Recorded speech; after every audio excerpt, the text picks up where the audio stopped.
লা লিগার ম্যাচে বার্সেলোনা সেভিল্লা এফসির কাছে পরাজিত হয়েছে। হ্যাঁ, দীর্ঘ 10 বছর পর কিন্তু বার্সেলোনা সেভিল্লা এফসির কাছে হারলো এবং ইতিহাস সৃষ্টি করলো সেভিল্লা এফসি। অনেক দিন ধরে তারা চেষ্টা করেও ব্যর্থ হয়েছে বারবার।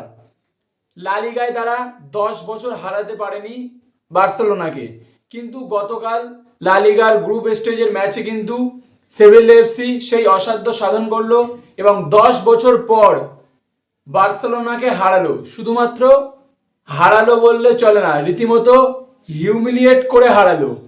কারণ কালকের ম্যাচের স্কোর লাইন ছিল 4-1। হ্যাঁ বন্ধুরা, 4-1 কিন্তু স্কোর লাইনে হেরেছে বার্সেলোনা। যে বার্সেলোনাকে কোনো টিম হারাতে পারছিল না, সেই বার্সেলোনার এগেনস্টে 4-1 গোলে জেতা, তাও 10 বছর পর, এটা কিন্তু মুখের কথা না। হ্যাঁ, বার্সেলোনায় ইয়ামাল ছিল না, কিন্তু তার সত্ত্বেও খুবই জঘন্য খেলেছে বার্সেলোনা। কারণ লামিন ইয়ামাল না থাকলেও বার্সেলোনার হাতে অন্যান্য সমস্ত প্লেয়ারই কিন্তু ছিল। তবুও যেভাবে সেভিল্লা এফসি কাল ডমিনেট করে বার্সেলোনাকে হারিয়েছে, তা কিন্তু প্রশংসার দাবি রাখে। 2015 সালের 11ই অক্টোবর কিন্তু 10 বছর আগে বার্সেলোনা পরাজিত হয়েছিল সেভিল্লা এফসির কাছে, আর কাল পরাজিত হলো 4-1 গোলে। এবার যদি কথা বলি কালকের ম্যাচটি নিয়ে, এবং কালকের ম্যাচটি নিয়ে যদি কাটাছেড়া করি, তাহলে বলা যায় প্রথম হাফে সেভিল্লা এফসি জাস্ট কুক করেছে। মানে বার্সেলোনা প্রথম হাফে যেভাবে খেলেছে দেখেই মনেই হচ্ছিল না যে এটা এফসি বার্সেলোনা, যারা খুবই ভালো পারফরমেন্স করেছে গত সিজনে, এবং এই সিজনটি যারা তারা যেভাবে শুরু করলো তা মোটেই কাম্য নয়। প্রথম হাফেই বার্সেলোনা রীতিমতো খেলাটি ছেড়ে দিয়েছিল, এবং সেজনি যদি গোলকিপারে না থাকতো তাহলে কিন্তু প্রথম হাফেই সেভিল্লা এফসি 3-4 গোলের লিড পেয়ে যেত। কিন্তু বার্সেলোনার গোলকিপারই বার্সেলোনাকে ম্যাচে বাঁচিয়ে রাখে এবং হাফ টাইম 2-1 গোলে শেষ হয়, যেখানে সেভিল্লা এফসি 2 গোল করে এবং বার্সেলোনা এফসি 1 গোল করে। তো এবার যদি সেকেন্ড হাফে কথা বলি, সেকেন্ড হাফে কিন্তু বারবার প্রথম হাফের মতো বার্সেলোনার ডিফেন্স লাইন এক্সপোজ হয়ে যাচ্ছিল, এবং ম্যাচটি দেখার সময় আমরা কিন্তু প্রচণ্ডভাবে ইনিয়েগো মার্টিনেজকে মিস করছিলাম। কারণ হাই লাইনে খেললে ইনিয়েগো মার্টিনেজ যে কতটা একজন গুরুত্বপূর্ণ প্লেয়ার ছিল তা কিন্তু কালকের ম্যাচেই বোঝা গিয়েছে। কালকে বার্সেলোনা হাইলাইন খেলেছে বরাবরের মতনই, কিন্তু বারবার বার্সেলোনার ডিফেন্স লাইন আপ এক্সপোজ হয়ে গিয়েছে সেভিল্লা এফসির অ্যাটাকার দ্বারা। এটি কেন হলো? কারণ হাইলাইন খেলতে গেলে যেমন কমিউনিকেশন এবং প্লেয়ারদের মধ্যে যে স্কিল থাকা চাই তা কিন্তু ছিল ইনিয়েগো মার্টিনেজের মধ্যে।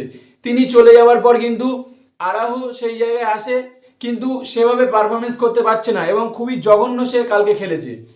এবং বারবার বারবার সেভিল্লা এফসির অ্যাটাকাররা কিন্তু এক্সপোজ করে দিয়েছে বার্সেলোনার লাইন আপ। তো হ্যান্সি ফ্লিক হয়তো নেক্সট ম্যাচে আবারও তিনি তার সিদ্ধান্তে অনার থাকবেন এবং হাইলাইন ডিফেন্স খেলবেন, কিন্তু এই ডিফেন্সিভ লাইন নিয়ে হাইলাইন খেলতে গেলে কিন্তু প্রচণ্ড প্র্যাকটিস করতে হবে। কারণ ইনিয়েগো মার্টিনেজ থাকাকালীন হাইলাইন খুব ভালোভাবে মেনটেন করতো বার্সেলোনা, সে কিন্তু আর নেই। তার জায়গায় আরাহো এসে কিন্তু তার লেভেলের পারফরমেন্স দিতে পারছে না।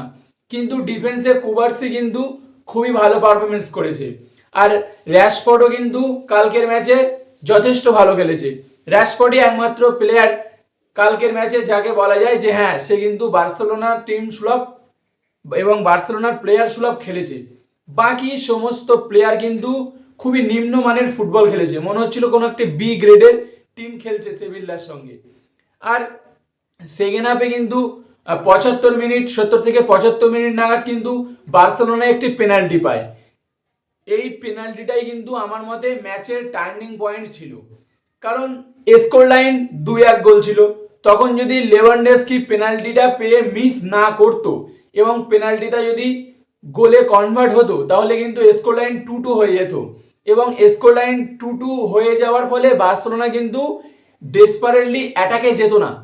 সেই সময় কিন্তু বার্সেলোনা কিছুটা বুঝে সুঝে খেলতো এবং ডেসপারেটলি অ্যাটাকে যেত না। যার ফলে কি হতো, যার ফলে সেভিল্লা এফসির অ্যাটাকাররা অতটা স্পেস পেত না। কিন্তু লেভানডস্কি 75 মিনিট নাগাদ পেনাল্টিটা মিস করে, যার ফলে গোল শোধ দেওয়ার জন্য পিছিয়ে থাকা বার্সেলোনা আরো বেশি করে অ্যাটাকে যেতে শুরু করে। সেই সময় কিন্তু সেভিল্লা এফসির অ্যাটাকাররা কাউন্টার অ্যাটাকে আসে এবং বার্সেলোনা ডিফেন্সকে পুরো এক্সপোজ করে দেয়। তো ম্যাচের টার্নিং পয়েন্ট যদি বলা যায় তাহলে কিন্তু লেভানডস্কির ওই পেনাল্টি মিসটি কিন্তু টার্নিং পয়েন্ট। ওই পেনাল্টি যদি হয়ে যেত তাহলে খারাপ ম্যাচ খেলার সত্ত্বেও কিন্তু বার্সেলোনা হয়তো ম্যাচটি ড্র করতো, কারণ পেনাল্টিটা হলেই তো 2-2 হয়ে যেত, তখন প্লেয়ারদের মধ্যে মেন্টালিটি অন্যরকম কাজ করতো, পিছিয়ে থেকে যেভাবে অ্যাগ্রেসিভ খেলছিল সেটা হতো না। তো যাই হোক, সেভিল্লা এফসি কিন্তু ম্যাচটি খুবই ভালো খেলেছে এবং 10 বছর পর ইতিহাস সৃষ্টি করে ঘরের মাঠে বার্সেলোনাকে হারিয়েছে। বার্সেলোনা টিমকে কিন্তু এই হার থেকে শিক্ষা নিতে হবে এবং যে মেন্টালিটি নিয়ে কালকের ম্যাচটি খেলেছে, পরবর্তী ম্যাচ কিন্তু সেই মেন্টালিটি নিয়ে খেললে হবে না। পরবর্তী ম্যাচ খুবই ইন্টেন্টের সঙ্গে ফোকাসের সাথে খেলতে হবে, কারণ ইন্টারন্যাশনাল ব্রেকের পরেই কিন্তু আছে এল ক্লাসিকো এবং তাতে কিন্তু হারা চলবে না। সুতরাং বার্সেলোনাকে খুব ভালোভাবে প্রিপারেশন করতে হবে এবং কুর্নিশ জানাই সেভিল্লা এফসিকে, তারা যেভাবে পারফরমেন্স করেছে তার সত্যিই প্রশংসার দাবি রাখে। আমার চ্যানেল স্পোর্টস উইথ সৌভিকে নতুন হয়ে থাকলে অবশ্যই লাইক করবেন, সাবস্ক্রাইব করবেন আর বেল নোটিফিকেশন আইকনটি ক্লিক করতে ভুলবেন না। Thanks for watching.